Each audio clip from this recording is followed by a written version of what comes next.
Good evening. Hi, Al. There is really nobody in the world with a mind like Al Clark's. And that's why it was such an incredible asset to us at Virgin. And it's why we became great friends. And the first part of Al's memoir, Time Flies, is my Literati book club choice this month, as it's a book that is impossible not to like. And Al has had a life everyone ought to know about. For anyone who hasn't read it, Al was an instrumental part of Virgin in the early days, when we had record companies, and where he took on every role from publicity director at Virgin Records through to head of production at Virgin Films. Al was an around-the-clock answering machine for the Sex Pistols during their wild rise to fame. And I'll always remember how he approached every challenge with endless optimism. Endless curiosity, endless wit. Al's success is testament to the power of believing that anything is possible and diving in headfirst when impossible opportunities arise. So thanks so much for taking the time to chat to us today. And I'm really looking forward to this little trip down memory lane. And I hope other people will thoroughly enjoy it. So you were an instrumental figure at Virgin, and I really can't imagine those early days without you. And I'd love to hear, one or two of your favorite memories from your time with us, either in the very early days or later on. You kind of ruined future employment for me by making it so much fun. And it's not coincidental that that was it for me. I've worked for myself ever since, because I knew that I wouldn't have so much fun anywhere, or that my idiosyncrasies would be cherished to the extent that I felt they were. One of the features of working at Virgin then was the tremendous freedom we had, a freedom that may be unknown in the music or any other business now, of being whoever we were and being encouraged to be that, in a way being employed to be that rather than to become homogenized into the company structure. So that's my departure point, is that it was unimaginably good fun, as well as industrious and challenging and so on. As for the memories themselves, well, they happened with such frequency, it's very difficult to isolate them, but there were particular moments in time where you felt there was history was in the making. One of them inevitably was the Sex Pistols boat trip, which we can talk about in a moment at greater length. But it was an amazing experience that came out of nothing. Well, it came out of something. The something was that you organised a boat, and we all got on it. But the rest of it was really of the moment, and these are things that are of the moment are tremendously exciting, because no matter to what extent or to what small extent you're able to orchestrate them, you really have no idea what's going to happen next. And again, those are moments to be cherished. The the second would probably be the return of Mike Oldfield from his 7 years of relative isolation, when he did a concert tour of European stadiums with an orchestra and choir.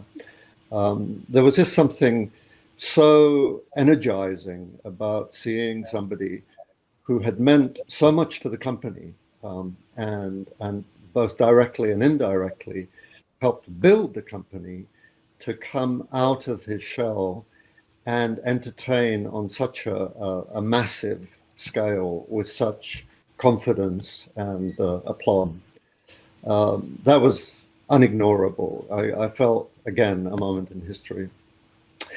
And the third was the premiere of 1984, which came a few years after that and indicated our willingness to go into new dimensions and to walk the tightrope, often a very precarious tightrope, with conviction and with courage and with follow through. So those are my highlights right now. And I think, 1984 was a wonderful film that you had a lot to do with, and it was Richard Burton's last film, and John Hurt had a magnificent part in it, and it very nearly bankrupted Virgin. I always remember, as we were looking forward to, I mean, we actually put the film out in 1984. Some of the sort of horrors that George Orwell was forecasting, it seemed to have, coming true even more now than in 1984. But let's hope it doesn't happen.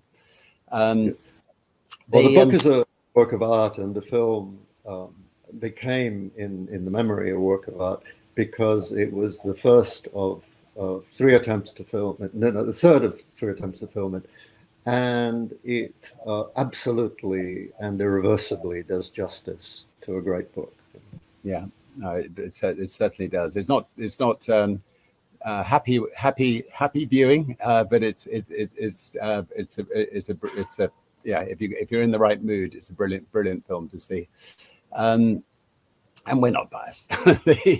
Well, I think it's important to mention only because it is something that Virgin contributed to popular culture. There's a lot of talk of lucky record companies that became profitable and unlucky ones that didn't, and so on.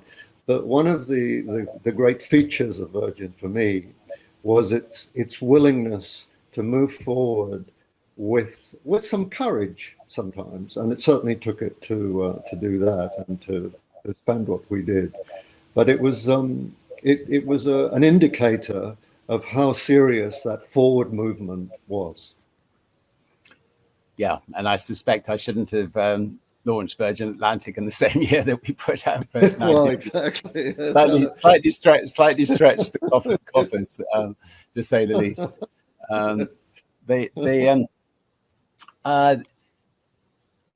Time flies. I mean, it really is an extraordinary book. I think anybody listening should pick it up and read it, and you'll thoroughly enjoy it. And I mean, I've been entertained by Al's stories, for years and years and years. They're always, he's a wonderful storyteller, and it's a kind of autobiography, but it's just a beautifully written book. Asking the author to describe a book in a few words, how would you describe it?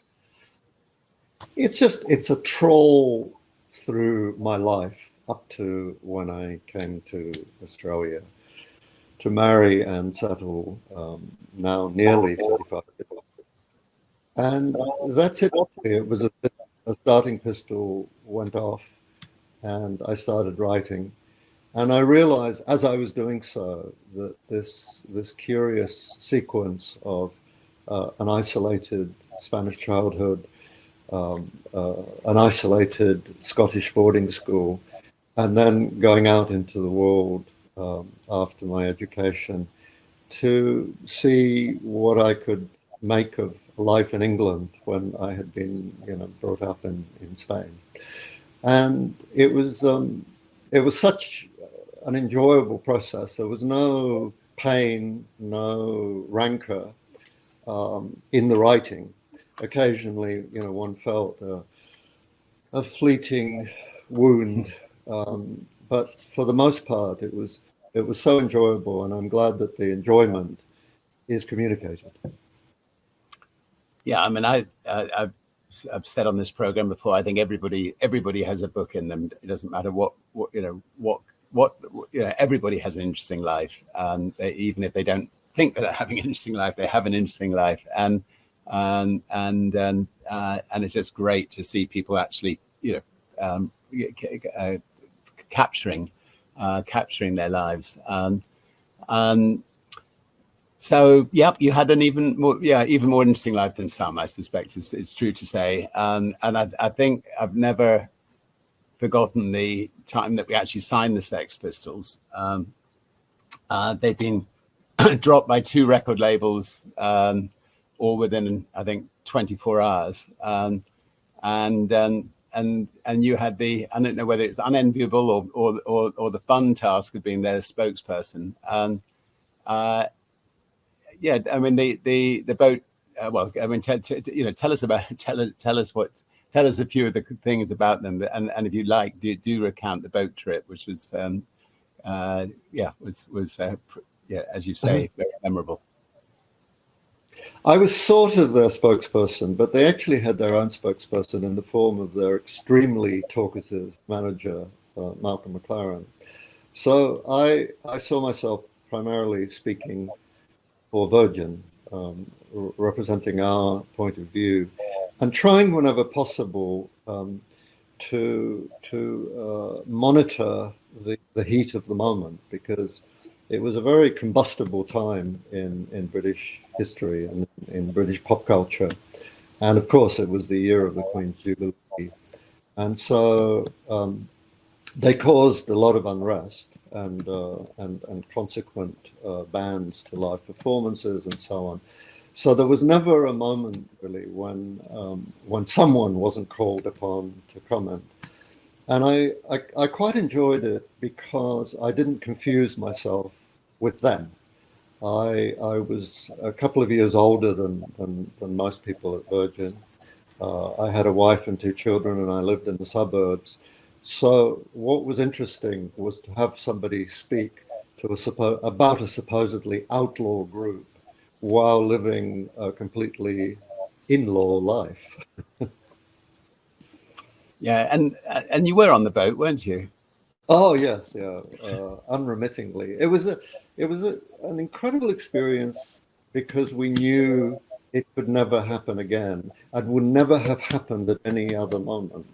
And it just came from a simple initiative of renting a boat and the group playing a couple of their songs on it until the boat was followed and boarded by the river police. And the sensation of passing the Houses of Parliament with the group playing their then red hot controversial hit God Save the Queen was really quite something. And anarchy in the UK wasn't far behind it in terms of the kind of unrest that it caused. So it was a unique event. The whole thing couldn't have lasted more than about 45 minutes. And if you include time at the police station afterwards, maybe a few hours more. But it was unique. And there are probably very few 45 minutes in history in which no one got killed. As far as I know, no one got injured. And yet it's remained imprinted in cultural history. Yeah, and I think, from Virgin's point of view, we needed to take a risk, like a band like the Sex Pistols. I mean, if we hadn't signed the Sex Pistols, I suspect we wouldn't have signed the Rolling Stones or, Janet Jackson or David Bowie or a lot of big bands that came to Virgin. I think the fact that they knew that we could handle the Sex Pistols, and we were willing to suffer the outrage of the press. Anyway, I think that helped put Virgin firmly on the map. I think I agree. Yeah, courage and conviction, yeah. and these are the qualities that elude many and didn't Virgin. It really was an extraordinary time. In many respects, I'm not nostalgic for it because we continue to have extraordinary times. But I'm full of recognition and admiration for how it was how the chaos was all somehow handled. I think Malcolm McLaren being arrested that day. I think he was joyful for it. I've never seen anyone with a bigger smile going to court. He was the manager of the Sex Pistols. For those who don't know, yeah, I mean your whole life, and it comes across in the book. Is a sense of joy, humor, and delight. Did that just come naturally to you, or did your parents, do you think, instill that in you, or or how do you think you've been blessed with such joy? I had a really solitary childhood. I mean, I grew up in the middle of nowhere in southern Spain, and I was the only foreign child in a radius of probably 50 kilometers. And so I spent most of my early childhood on my own. And then I went to boarding school where I also spent most of my time on my own because I was the only child from who had lived in Spain, who didn't see his parents for a year at a time, and so on. So the curious thing is that I actually come from a background of solitude and introspection.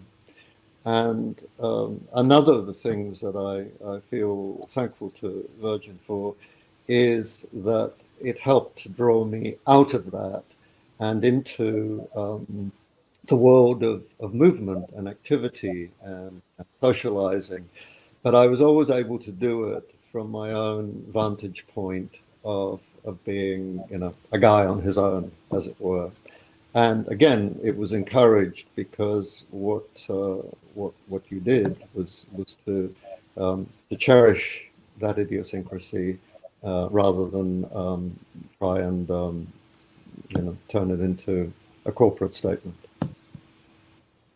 Boarding schools were horrendous institutions. I mean, it's incredible, I think, that any of us survived those institutions and came out. Came out level-headed. I mean, you wouldn't presumably send your children to a boarding school, or not when they're young, anyway. No, I wouldn't. It's rupture, and rupture is very bad for children and for adolescents. It's continuity is very important. Challenge is important, but there's a difference between challenge and rupture. Yeah. And I never blamed my parents because they lived in a mining village in the middle of nowhere, closer to Africa than to England, and so they did what they needed to do. But they were then very, very difficult places to navigate unless you were a popular rugby player. There was nothing to aspire to, and the loneliness, especially when your parents were living several countries away, felt engulfing. So it's not a good time in a young man's or a young woman's life to be isolated. But at its best, it teaches you to be your own person. That's at its best. For many, they never get to be their own person. And to survive, maybe. Yeah. Which is a bit sad. But so you talk about growing up in Franco's time. Can you remember any? Well, can you remember much of what that meant? And you did tell some really good stories in the book on it. It was peculiar because I had it was all I knew. I mean, I didn't leave Spain till I went to boarding school, so. All I understood was this bizarre, isolated community in which my mother and father lived, because my father was a mining engineer, and the village where we lived was built around the mine. The village existed because the mine existed. And so we were living in Franco Spain, but it could have been under anyone, really. I mean, he had been in power for 15 years at least by the time I came along. And in a village, it's simultaneously intensified because there are fewer of you, but it's also slightly in a dream. The thing I do remember most vivid was the proximity of a kind of the equivalent of a kind of militia police station, which was quite near our house, and how many of these kind of foot soldiers with tricorn hats seemed to be in the village, proportionate to the number of people altogether. So clearly that was the exercise of control, since we're on the banks of a river, we were near the ocean, we were near the Portuguese border, all these things that countries' sense of security tends to engender anxiety. But as a small child, it was just growing up in a country village, basically. That was it. Yeah. But you got your passion for films from that village. Well, because we were so isolated, the village cinema became an absolute vortex of pleasure and activity. Once a week or so, we got a film, and it was, when you see films rarely as that, and they represent a world so alien to the one that you're actually living in, it's spellbinding. And when you see that few, but it's intensified over a period, you remember them all vividly. And so that's really how it all began for me, that sense of isolation, of a paucity of films, and a great opportunity to build up this world in the imagination. And what was your favorite film that you watched in that village that was the one film you went and watched time and time again, or that you can remember? Well, you couldn't watch it time and time again because they only showed it for one night, sometimes two shows, but right. Only one night, and so there was nothing to dwell on. I do remember a film about the French Revolution called Reign of Terror, directed by Anthony Mann, which had quite an impact because I saw it twice, at the early evening show and the late show, and I became fascinated by French history, even though it was a Hollywood version of French history. I just thought how interesting that there are other places and other times and other cultures, and it's not just all about us in our mining village.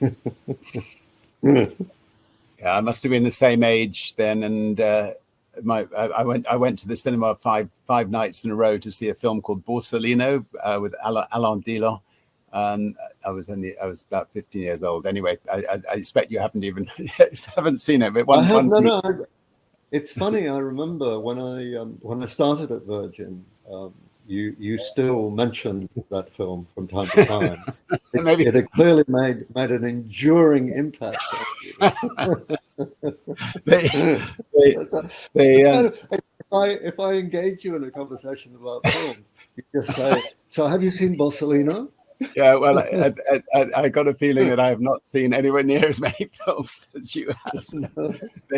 But I remember, and meeting Richard Burton on set when we were making 1984, and I think you met him on occasions as well on set, and you must have pinched yourself, having been watching those films in the Spanish village to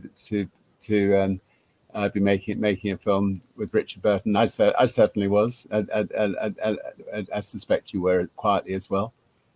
Yeah, very much so. Even though in the Spanish village, of course, we never heard people's actual voices, and Burton, having the most distinctive of voices, would in Spain have been dubbed, and so you'd get the voice of of a Spanish actor speaking in Spanish, which, when you have a voice as famous as his, would be a very bizarre thing to endure. But they all used to meet their dubbers, apparently. You know, when famous actors came to Spain, they would always be introduced to the Spanish guy who dubbed them. You know, it's very, very funny. And John Hurt was a delight. I mean, he I got to know him, personally quite well, and he obviously hit the bottle a bit too much, as people do, but was always great value for money. I don't know. Did you spend time with John?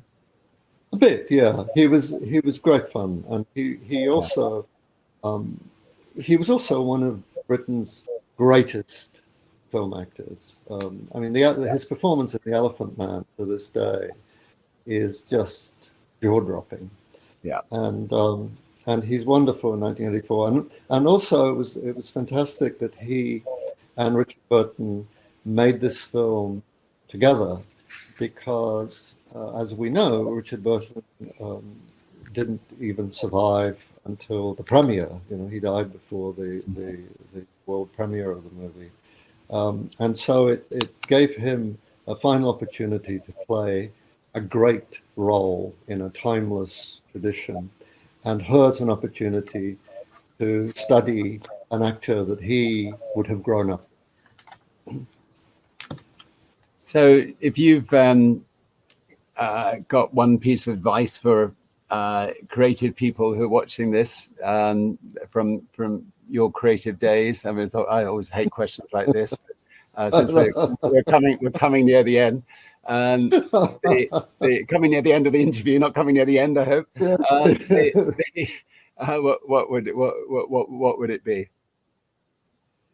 Something really simple that you could put on a T-shirt. You know, this advice is always so long-winded, and if you give somebody an opportunity to give advice, they usually take too long over giving it. So I would say, pay attention. I think that's it would look great on a T-shirt as well, actually, the words "pay attention," because they would, of course, instruct the person you're walking up to look very closely at your chest. But as a whole, it's attention that enables us to investigate, to open doors, to inquire, to process, to conclude. And I think that of all the kind of axioms that I can dream up in the last 5 seconds, that's the one that has most resonance for me. And I know that when I do pay attention, the world works better than when I don't. And your staircase was beginning to come out of your head again. Oh yeah, I moved. That's right. Look, it makes you look something very interesting. Yeah. Well, of course, my whole objective was to turn into an extraterrestrial during this interview. Then on that basis, you have to move over a bit further. It's very, very difficult to unsettle, and that I think was a fair enough ploy. Look, I'm really envious of you living in Australia. Well, actually, I can't really say I'm envious. I'm living in a rather beautiful little place myself. But I do. Yeah, I see that palm tree still. Yeah, all right. But anyway, I do love Australia. I love the openness of the people there. You've also got quite a decent airline to fly on now. So anyway, Australia remembers.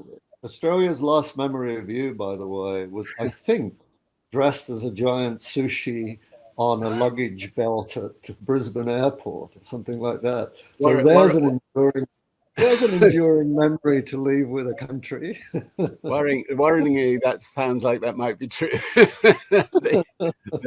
Anyway, I loved having our dinner in Icebergs, which, by the way, is a restaurant I would highly recommend if anybody visits Australia. Just overlooking Bondi Beach. It can't be bad. So looking forward to our next restaurant at Icebergs, and also looking forward to your second volume of Time Flies. Have you started it yet? I hope I've nearly finished it. So it's a matter of a couple of months, and that it will be out later in the year. And it begins exactly where I left off, which is I'm in Australia, I've just got married, and I'm ready for my new life. So it's very much a different chapter, and so far so good.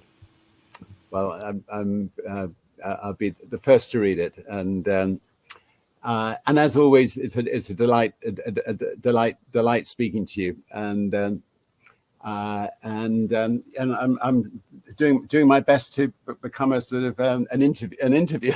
Yeah, so sorry if it doesn't sort of flow quite naturally like a discussion, but anyway, it was a great pleasure, and hopefully see you in Australia very soon. And enormous fun for me. Yeah, and good luck with Time Flies. Thanks very much, and till soon. Cheers. Bye bye. Great. Thank you.